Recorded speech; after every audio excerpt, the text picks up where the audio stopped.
I got into rugby at a young age. I was about 10 years old, growing up in Wallsend, in quite a deprived or disadvantaged area in Wallsend. And it was actually my local bin man was a rugby coach, and he could see I was getting up to no good, and he could see there was something different about me. So he encouraged me to go to rugby, and I think without that opportunity, my path could have gone on a very, very different road.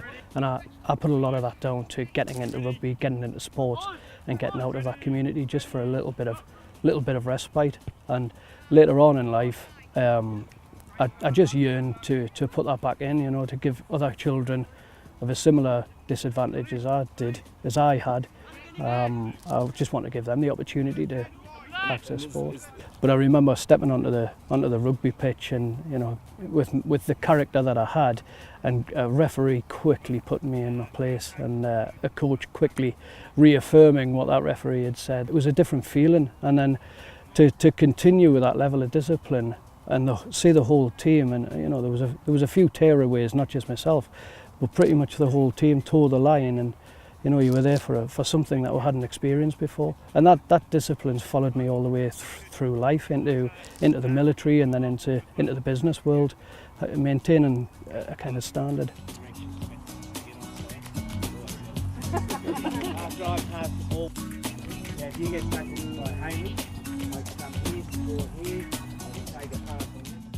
Proudest moment for me was one of our kids had a particularly difficult time at a rugby camp, but what we instill through like the RFU code, the teamwork, respect, discipline, etc.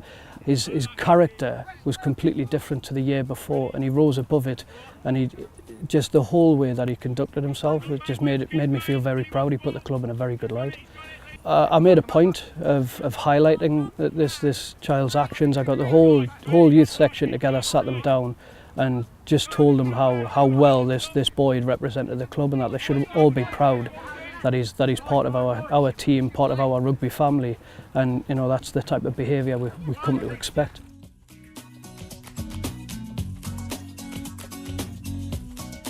Well, at Wallsend we've had a bit of difficulty with kids of kind of 12 and 13 tailing off. So this year we're looking at to use the Young Rugby Ambassadors programme to encourage some of those players.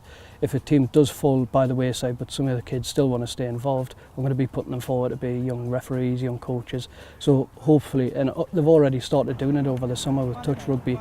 They've been co-coaching some of the 5 and 6 year olds, so it's already finding a natural path. So that's how we're going to develop it.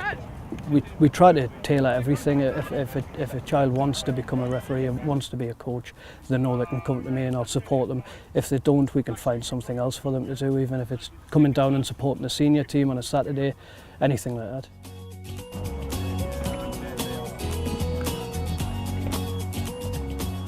My advice to anybody who wants to get into coaching is just do it. Just absolutely do it. Do it for the right reasons. You know, don't do it because you want to make kids better rugby players.